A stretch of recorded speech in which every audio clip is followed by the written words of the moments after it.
Hi, and welcome to a new episode of the State of the Net podcast. I'm Paolo Valdemarin. And I'm Ewan Semple. And this is episode 40. No. Yep, who would have thought? How many years? Well, a couple of years. Yeah. Not too bad. We had, I think, more than 2,000 downloads, more than, maybe even more than that. Who'd have thunk? And that's just two people. Yeah. Downloading these 25. More than once, yeah. No, it's not true. So, some house cleaning at the beginning of the show. One of our listeners... Housekeeping, Paolo, housekeeping. Yeah, housekeeping, sorry. It's okay. Your English is so impeccable, I feel duty-bound. Yeah, sure. When you make the odd slip, just to, feel free to do the same for me. I mean, English isn't my first language either, so... So, one of our listeners asked you for an email address that they could use to contact us. We didn't have, and now we do. If you want to send an email to us, you write at podcast@sotn.it, and we will both receive the message. Actually, only nice emails. Yeah. But we only have nice listeners, so that's... Yeah, well, we only have nice listeners. By the way, I really appreciate your friend Quentin posted about our podcast in a list of recommended. And the thing I most liked is that he recommends as an audiobook the Patrick O'Brien, Master and Commanders books. And I've been listening to them I think I'm going through my 4th or 5th of those books. So every morning I go walking with Jack Aubrey and Dr. Matrin, and I highly recommend them. I think I listened to the first one, but I must go back to them. It's just Jane Austen for boys. I mean, it's whoa. You're talking to a boy who's Jane Austen's biggest fan. Less of that. Yeah, no, and actually, I love Jane Austen. The driest, funniest wit ever. It's basically the characters. Even if this was written, I think, starting in the 70s, but the characters kind of could exist in that same universe to some degree. I love it. And I used to read the Hornblower series when I was a kid as well. So I love that whole seafaring, swashbuckling British Empire pirates stuff. Yeah. It's also loosely connected to real historical facts. So now, I'm reading this about Mauritius, and actually I went, of course, checking the story on Wikipedia, and many of the ships were the same. Some of those battles actually happened. Actually, history is loosely connected to real historical facts as well, Paolo. Well, yeah, but these are all fantasy characters. So, Jack Aubrey was not. The Commodore that directed that wars was not Jack Aubrey. Was some other dude. Yeah. But some of the ships were actually really there. Anyway, highly recommended. Yep, definitely. And, it was interesting as well, because Quentin was saying he listens when he's out walking his dog, and the fact that he's driving around less is not so much impacted him. But it's funny, because I, too, am not driving very much, but I am walking a lot. But I've also sort of consciously decided not to listen, other than to my own incessant thoughts, which is what tends to occupy me while I'm walking. But there's just that vague prospect that I might shut up long enough to enjoy what's around me. And I found that listening to podcasts just kept me in a little bubble of my own sort of things. I was less, as the case today, 2 fantastic roe deer just bounded like a couple of antelopes, maybe 30 feet away from me. Fantastic. And just hearing them before I saw them, I might have missed them if I'd had my headphones in. To be honest, I've pretty much completely stopped listening to podcasts since the lockdown began. I am listening to audio. Strangely, I find listening to audiobooks relaxing. I don't have any problem listening the while walking in the woods, and I still notice lots of birds and other animals around, especially because with the transparency feature of the AirPods, actually you can hear what's happening around you. I do like listening to books, but not to podcasts for some reason. I find them too distracting. Probably it's for some reason somebody telling me a story feels less demanding of attention. Yeah, I know what you mean. And but I'm sort of just reducing I'm just reducing generally. Maybe it's my age, but I'm less twitchy about technology. You know, when I look back and I think of all the podcasts that I listened to regularly, that I had to get everything, not get by everything, but, you know, there was all this pressure to, there's that, and there's this, and the next thing, and I must download this app. And, you know, the 5 million productivity apps that I've gone through was partly because of podcasts. And in the same way as I'm enjoying feeling less buffeted by Facebook and Twitter, I'm sort of enjoying not listening quite to so many podcasts. The one that I do keep listening to is the Apple Watchcast, because it's 3 guys who are sort of easygoing, light sense of humour, and they cover the same sort of stuff as Mac Break Weekly used to, but in a less, I don't know, I just find it an easier way to consume that, and that's enough to keep me up to date with things rather than completely lose touch. So you mentioned about being less engaged with technology. I'm going to ask you a question that popped up during a conversation I was having less than an hour ago with my young colleagues. Our weekly design team call, and we were talking about innovation and new interfaces and new UIs and things that will happen in the future. And I said, yeah, but if I think about the technology I'm using today, everything I'm using today has been around for a while. And I ask, what piece of technology that you use today that has an impact on your behavior today did not exist a year ago? And, we started going through a list of all the things and devices and stuff. Okay, there are a few pieces of software that maybe came out in last year, but mostly everything has been around for longer than a year, even if, we tend to adopt technologies pretty early on.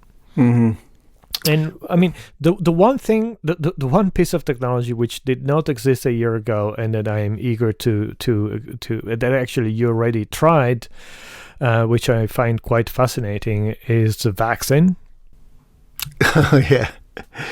Yeah. That did not exist a year ago, and true. It's quite That's popular. True. It's a lot of people are getting it. Well, But I couldn't. Yeah. And this was kind of a cheat answer. But I couldn't think of anything else. Well, it's funny actually, because just this morning, likewise, it came up that I've still got my iPhone XR. I've got no inclination to change it. The only reason to change it would be the camera, because I'm sharing less photographs because I'm on less social media. That's less of a thing to do. But I am aware that Penny's got the 12 mini, and it's taking some cracking photos. And it is interesting how much of a difference I notice between that phone and mine in terms of just how it copes with things. And the reason I said it came up this morning was one of the girls, we were talking about the fact that there's some statistic that 90% of American teenagers use iPhones. And Hannah was saying how she notices on Snapchat or Instagram that people who take photos with their Android phone, she says, to use her technical term, they look shit. And why was that when the phones have got great cameras? And I was saying, well, I think it's largely because of the software, computational photography that Apple's getting so good at that makes the difference. But we were talking about the fact that, Penny's never been into photography, but she's taking so many more photos because she's getting great results. Photographs of flowers that are able to take advantage of the portrait mode, and with the new lenses and the radar and stuff on the iPhone 12, it's just taking great pictures that give her pleasure. And I was like, well, why not? What, that's a good thing. It's a nice thing to get pleasure out of technology if there's no other purpose. Yeah. Well, I think that in the between iPhones and Androids, I think that if you take some top of the line Androids, they're probably as good as iPhones. I think that that's the problem with Android phones is that there are so many cheap, shitty phones with cheap, shitty cameras that take cheap, shitty photos. Yeah. But the quality, amount of computation that goes into modern photography is staggering. Yeah. And it's so one clever. of the reasons why we get all these amazing photos. Even too clever. I mean, to some degree, this idea that every time you're using your camera app, the phone is essentially continuously taking photos all the time. Yes. So basically, when you click on the button, the software is actually going a little bit back in time, see if there is any better framed photos before you actually clicked in. Mm-hmm. They will also see if there is another wider shot that they can use to improve it. And they put all this thing together and give you the result in, zero time. It's amazing. Yeah. It's incredible how clever all this is. But it's incredible what capabilities this is giving people to be creative and communicate. And I think I mentioned in a previous podcast the van that we're hoping to get at some point, and the fact that there's a couple with the same van the guy makes these great videos, and using a drone and well intercut and just thoughtful shots of them walking towards the camera and then away from the camera, and all this is edited together. And I think he's using his iPad in the van. I'm expecting it to be LumaFusion that he's using. But I had a look, he's got an Amazon product page where you can sort of help by buying through them. And his camera page is shitloads of money. He's bought some fancy kit, fancy cameras, 360 cameras, obviously the drone, but he's got all sorts of gimbals and, just serious amounts of money. But it does look fantastic. It looks tele quality, documentary quality imagery. I mean, you can do with a few £1,000 of stuff what you used to need hundreds of thousands of pounds to. Yes, to exactly do. that. Exactly. I mean, I remember when I was working in video production, a Betacam was it was 70 million lira, something like that, which was 30,000-40,000 euros of 20-30 years ago. Yeah. And you can do the same with probably a few thousand, even a few hundred euros these days, and you get a much better quality. And the means of distribution as well. That's what's so fascinating, that this guy's had 1 million downloads on YouTube, and we did talk about this because you were saying that's not a huge number, but it's big enough, to make it worth his while, and wouldn't have had that capacity at all previously. Which leads us to another consideration. Dave Weiner posted a few days ago something around how we lost the apps of the 80s. How we lost the what? Sorry.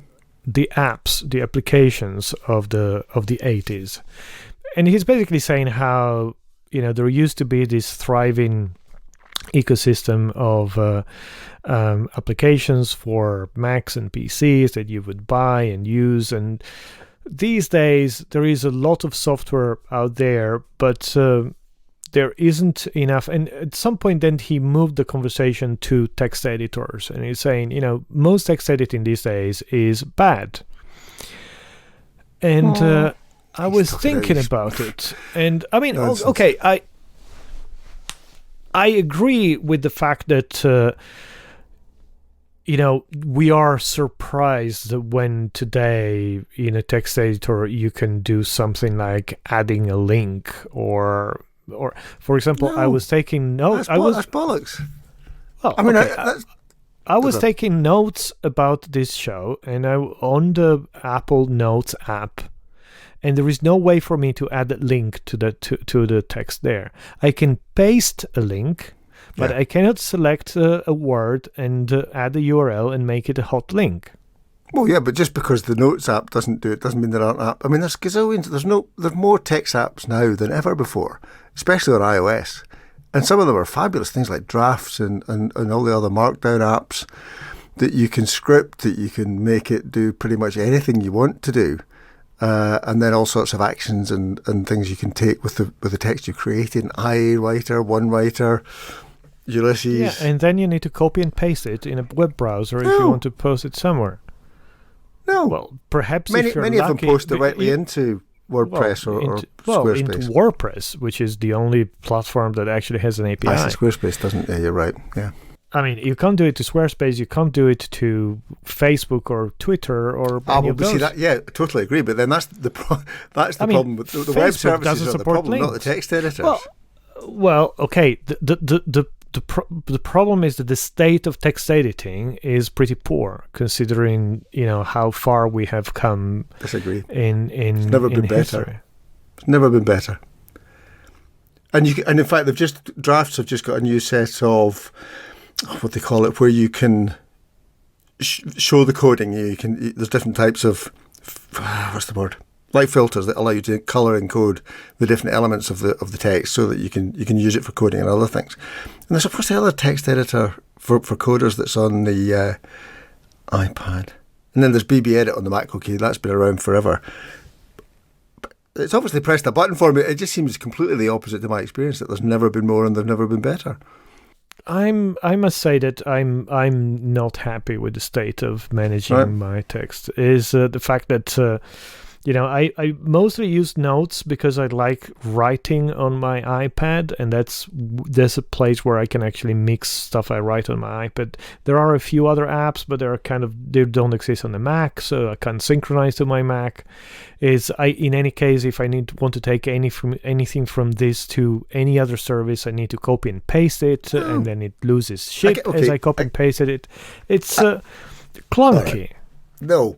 So, I mean, things like I chop and change all the time. And where I am at the moment is that I've wanted somewhere where I could store notes that I'm likely to go back to. Things like when I last serviced or checked the tyres on the cars, whatever. So they go into notes because it's easy, it's searchable, it's blah, blah, blah. Pretty much everything I write as a starting point is drafts. And that synchronises instantly, faster than the iOS apps do. I don't know how he's managed it, between the iPad, the Mac and the iPhone. And then iWriter, which I'm now using for writing, in inverted commas, where I'm writing longer stuff or trying to get better at writing, I do an iWriter, and that stores them as text files in a folder in iCloud, which again is instantly available to the Mac, the iPhone, and the iPad. And then what you do with the stuff on the long stuff that you write? Well, but the long stuff that I write, it'll get published as a book at some point. Oh, okay. You send it to your publisher. Which because they're so antiquated, I'll have to try and put into Word or some stupid out-of-date bit of software. But anyway, so I agree. I did concede that the last hurdle in terms of getting stuff on the web is a bit kludgy. But then that's, like I say, because of the web services and the platforms rather than the text editors. Okay, let's say that what I'm complaining about is not the specific. I mean, yes, there is a lot of lovely apps with a great UI and with a few very cool features. But the fact remains that the ecosystem is clunky. I mean, I would have expected at this point. I mean, 20 years ago, when we started blogging, there were more tools to write stuff and post it on your blog than there are today. No. If you used to be able to post stuff to your blog, but you can't post stuff, and you used to be able to post stuff to social networks, but now you can't. Yes, there are APIs to Twitter. It's all clunky and complicated. But again, you that's can bloody install Facebook's fault. plugins. The fact that I can't even do hypertext within a Facebook post is bonkers. The bottom line is that the ecosystem of writing sucks. Yes, I'll agree with that. But it's not because of the text editors. It's not because of the text editor, the application, but the whole text editing and management experience ends up not being the best. Yes, there are a few parts of this that you like using some apps. Personally, I haven't solved that problem, and I've tried a ton of apps, and I end up writing stuff in my browser. And I hate that experience. I just don't like it at all. Well, I suppose part of it. On the other hand, if I want to write a post on my blog and I want to put a photo in a place that it will actually happen where I want it, the only way to do that is using the WordPress editor, which today sucks. It's better than it was some time ago, but I'd agree with that. I tried to write I wrote a post today, and literally every time the application was saving and the update, the cursor disappeared. I mean, really? In 2021, I have to go through this to write a post on my blog? It's ridiculous. Well, that's what you get for having pictures in your post. By the way, I got a ton of traffic 2 weeks ago. I wrote, I never write stuff. I don't like writing rants complaining about stuff. Just keep that for the podcast. I was, yeah, exactly. But I was really annoyed about the whole process of trying to sign up to get a vaccine here in Italy. And I wrote a post saying, how people have been ignoring the importance of software in the public administration, and now we are in a place where we would need that type of infrastructure, and it just simply isn't there. So the solution they found is people have to download a PDF. Actually, they have to download 2 different PDFs from 2 different websites and fill them up.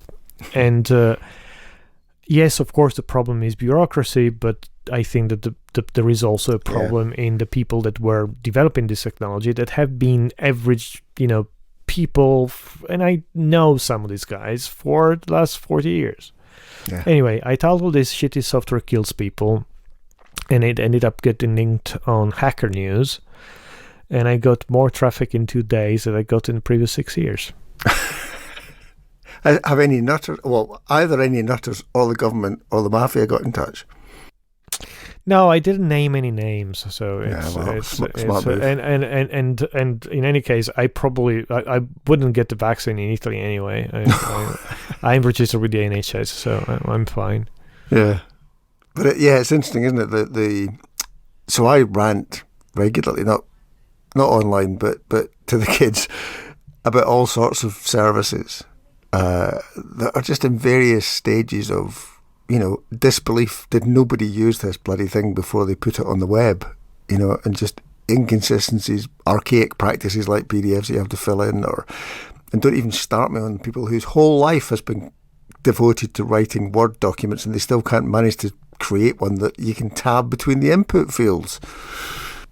I said don't start me. Yeah. It's life. Yeah. So did you read Tim Cook's interview? Or I listened to it. I listened to it. Yeah, I was set homework, so I dutifully listened to it. I didn't. I just read the transcript. I didn't listen to it. How was the audio version? Well, interesting in the sense that Kara Swisher, they obviously know each other, but she's quite blunt with them. Oh yeah, she is. It gets away with it, and he's also got such a thick drawl that it's sometimes interesting just to work out the tone that he's using when he says certain things. But yeah, it was fascinating. And just for those of you who haven't seen the article, it was an interview with Tim Cook and Kara Swisher about big things like the Epic court case and privacy, and it was interesting how he said, we don't want to get involved in politics, but we are happy to get involved in policy. And then went on to talk quite a bit about what to me seemed like political topics. But interesting. What did you make of it?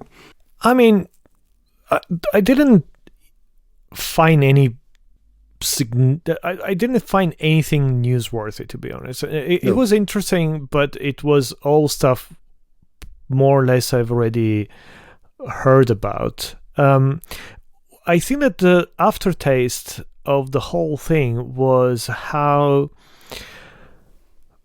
conservative, with big air quotes, Apple has become, in the sense that there was a lot of protecting their turf and saying, well, people did not respect the rules of the App Store, and how everything he repeated several times the word curation. Yeah. You know, how everything is curated, everything is protected. It was like, okay, you're really, really protecting your, you know, the status quo. It's almost feel like, you know, if it kind of left me with a taste that I wasn't particularly happy about in terms of, you know, what Apple has become in terms of company.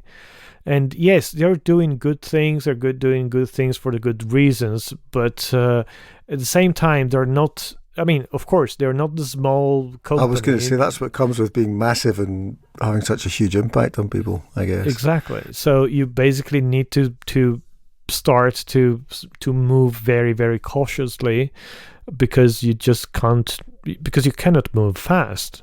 I guess but they are better. So I mean, I don't know exactly how they work, but you know, somebody once said that the biggest design job Steve Jobs did was Apple itself, and certainly I know from the big organisations that I've worked with over the years that it appears from the outside that they are much better than most at retaining the original spirit and inventiveness and adventure. I mean, you know, most organisations, once they get to anything like half that scale, just become incredibly rigid and brittle and constrained. I mean, I think that it is completely amazing how big they are. I mean, the for any company existing at that size is, I mean, the sheer weight of the infrastructure, you know, should make them collapse. Yes, I know. I mean, if you think about if you find the number of their products that are manufactured every second, oh man, it's staggering. I mean, the idea that that something I read a while back that I keep, you know, it keeps popping back into my mind is they were saying how Apple cannot really use the most innovative technologies, like, you know, the latest type of screens, the latest type of processor, latest type of thing, for the reason that you know, they cannot be produced at that scale yet. Yeah, nobody can make that many. Yeah. Everything they do needs to be manufactured in the millions of units. And well, the other thing that they've traditionally not been very good at, the web services side of things, staggers me. I mean, I say this to the girls every time a new operating system's launched, and you know, in contrast to Android, a high percentage of I think something like 80 or 90% are using iOS 14, so people stay up to date on the Apple platforms, and it's just the thought of those poor servers, you know, when they sort of announced that it's up there, and just millions and millions and millions of people all hammering that server, downloading stuff, and then it works mostly, you know. Yeah, no, I mean, they are able to run a huge operation. You can't move fast, or you can't move super fast at that scale. So even all the, you know, discussions about the App Store and how much they're charging, but even to some degree privacy, how they're protecting things, it's yeah, I mean, I'm happy to have them on my side to some degree, because can you imagine how terrible and evil Apple could be? But at the same time, yeah, a bad apple. But at the same time, it's yeah. I mean, I came away hearing somebody say, "Okay, this is a guy protecting the status quo." And of course, if you're the CEO of a company that size, there's the only thing you can do, right? I mean, you're not going out there and, you know, play Elon Musk. I mean, you're just being very, very cautious about everything you do. Well, see, it's interesting, 'cause I'm not disagreeing with you, unlike the text editors, but I thought his willingness to put money into some of the Black Lives Matter stuff and the LGBTQ stuff for a chief exec is uncharacteristically brave. I think him taking on the big guys like Facebook and Google over what happens to my data is a good thing and not trivial. So those felt like fights, if you like, they could easily avoid being a big corporate, and they're not. No, yeah, but look, at some point he did mention the fact that for them, privacy is not a marketing strategy. Privacy is a human right. So they have some very deeply rooted values, and they basically stick with them. And I think this is good. This is what defines that company. Yeah. And it is quite unique about Apple. I mean, I cannot think of any other company at that size with such a somehow structured set of values. At the same time, it's quite rigid. It's they believe in those things, and they will do everything around those things. And I'm not saying that they're not pirates anymore. No.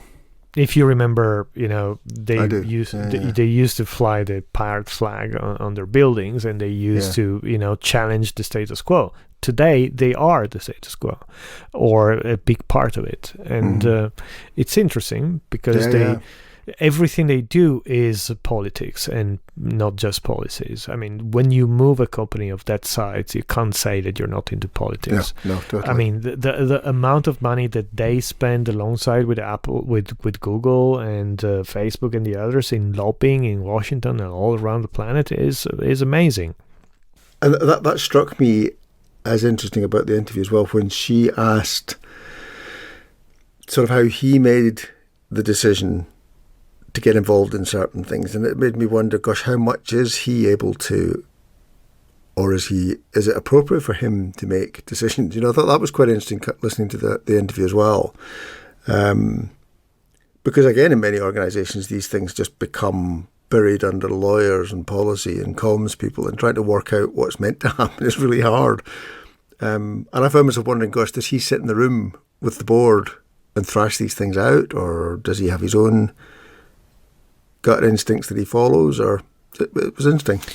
I don't know about that level of decision. What I've always found quite interesting is that, for example, the product design team is very small, or at least used to be very small. I mean, like 30, 40 people, which is incredible if you think of a company of that size. Well, I think quite a lot of the teams are small. I remember podcasters expressing frustration. This is why bits of the system get left behind, because there's just not enough of them to deliver all the time all the things that we all expect of them, which again is slightly surprising, but maybe that's partly why they're able to retain their nimbleness, if you like, because they're not massive teams very often. Yeah, well, and I guess the other aspect is that because they, unlike many companies, I mean, there are plenty of companies producing, computer electronics of that size, but they have a very small number of products. I mean, if you look at, Samsung, they make everything. Apple, basically, they just have a very small set of products, and they focus on those products and try to make the best out of them. So it's quite interesting. Yeah. I guess that the only interesting thing that he mentioned is about voting, and basically he mentioned the possibility of voting on phones, which is something that I've always thought, of course it's possible. I mean, of course you can build a solid system and a completely safe system, probably much safer than, using pencils and papers. But at the same time, how all experiments in, on voting machines that have been developed so far were not very good, because they were developed by the same shitty software companies that I was mentioning in my post, right? Yeah, it's true. So if there was a voting system and it was developed by, Google and Apple and, even Facebook, I mean, I think it would be much more solid and secure than... Or even a COVID tracking system. Yeah. Another brilliant example of shitty software, right? Yeah. I mean, and and for of all course the reasons it's that we know. I know. yeah, and of course it's a consequence of bureaucracy and of politicians making the wrong decisions.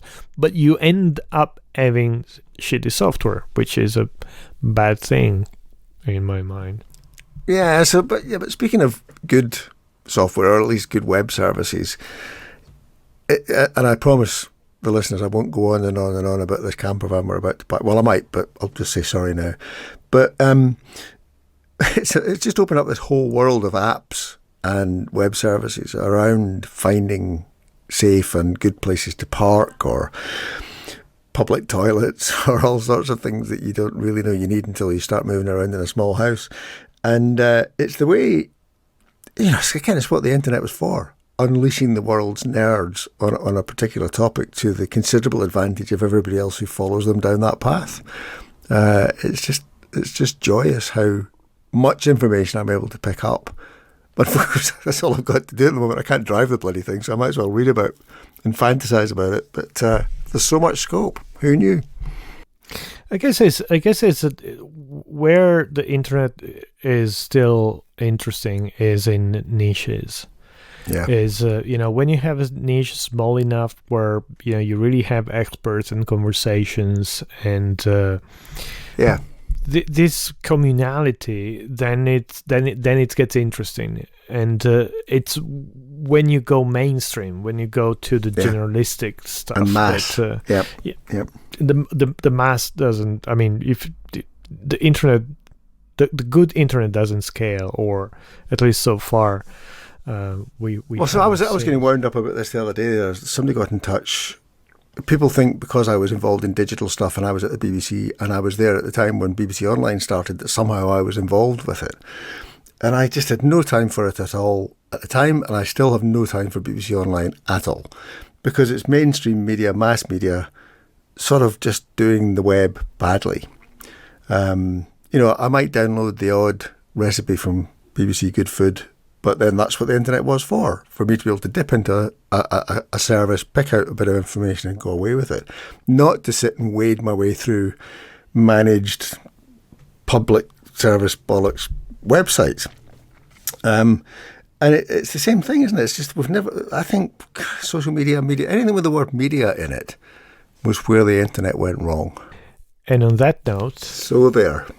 I think we can wrap up this episode. In our very little niche, our teeny weeny niche.